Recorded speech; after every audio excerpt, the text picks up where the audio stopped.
Yes, I decided to build a custom cabinet for all my Festool Systainer boxes. Got quite a few of them here.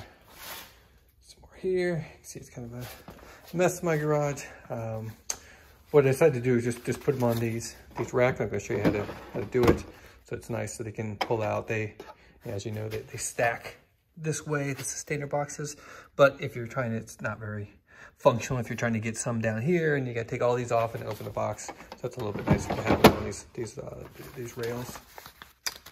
So the rails come 4 to a pack, left and right, so you get 4 instances of it.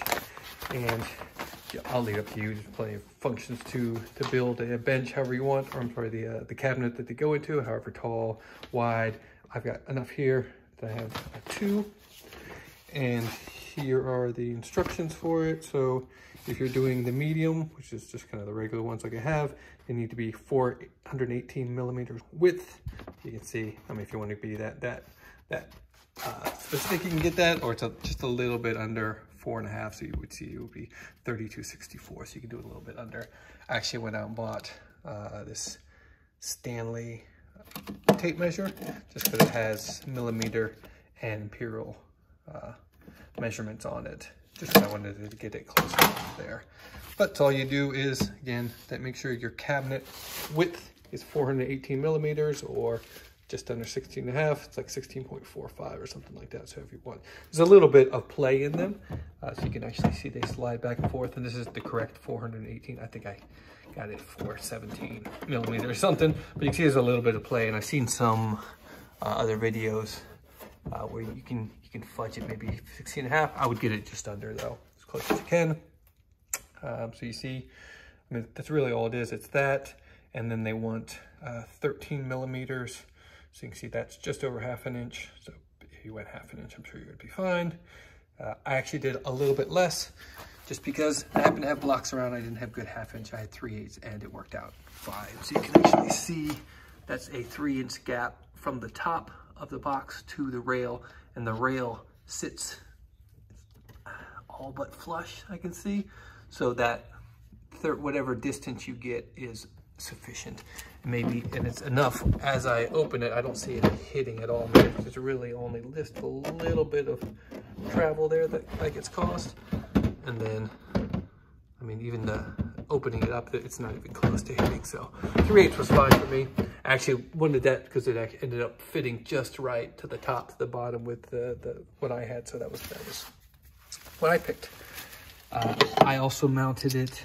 This is one I just did. I haven't done this one yet, but I can show you. I also did it just because I happen to have these flush. You can mount them flush up against the edge. I just want to push it back a little bit, so I just use these little 3/16 inch. This is actually from tiling, but again, it can be flush. So really all I did was put my 3/8 inch in here, put this on, lay it on just so I have a measurement there. Use my 3/16 just to back it up, just because that's what I want. And then just drill a pilot hole. For the cabinet, I use 3/16 inch just because I figured that was a, sorry, 3/4 inch plywood, just because I figured that was a good enough. Let me open up here.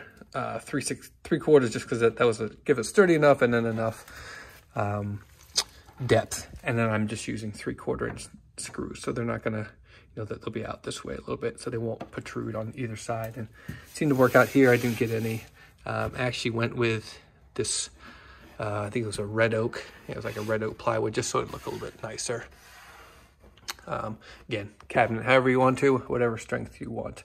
I did this, and then 1/4 inch on the back just to give it a little extra rigidity. Again, it's not really, if you can make a cabinet, you can install these. It's really just, so they need, I'll just drill a pilot hole here. Okay, don't go all the way through, obviously, because you don't want to puncture through the other side. Get mine lined up here.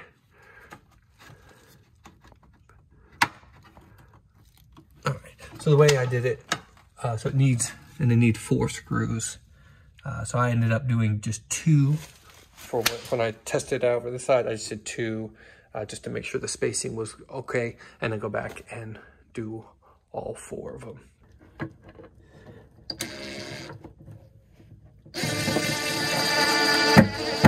You end up screwing it in some of the way and then just finishing it off with a screwdriver just to make sure I don't over drill it, crack the plastic. So again, just do that one, make sure it's sitting flat.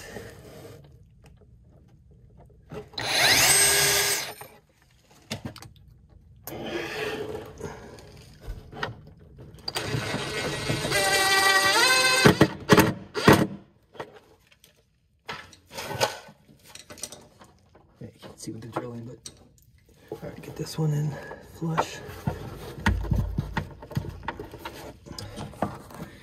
Use a screwdriver to do the finish tightening. There we go.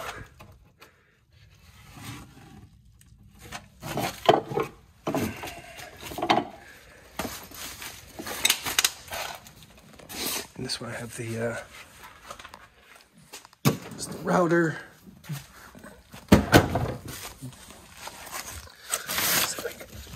So it just kind of fits. See, it goes onto the slides and then it drops down inside of there. It's hard to see, but it just goes in and down, it just slides back.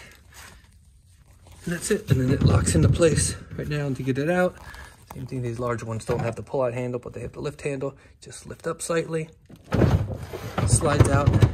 It locks in place there. It can't fall out. Then you do the final, just a little lift to get up over the edge, and then you pull it out like that. So again, that's how I do that one, and then just repeat the process. Put my gauge in here for what I want. I come in pairs. This with this like the little gap here, and you keep the rail that goes over. Again, same idea, just repeat it multiple times.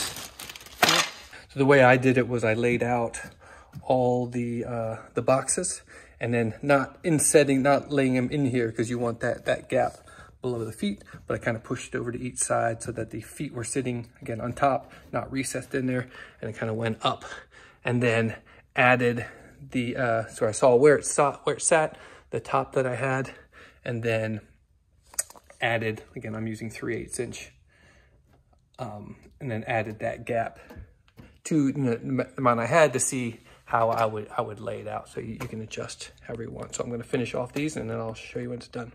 So here it is now. Got all the rails in, so they're all lined up. And I'll go in there and slide in and out.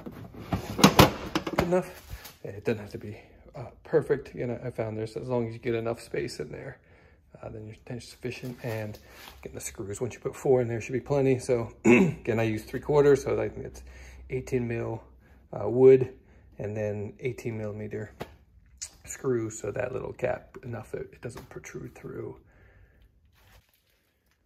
And just so you can see, you can imagine what it looks like. Here's the rails without the sustainers in, so they sit on both sides, and then you just put in the box. So and if you are, this has to be very custom based on which size. If you had all the same sustainer sizes, then it wouldn't be. I just have different sizes. And then be careful, make sure you have sustainer 3 for these rails.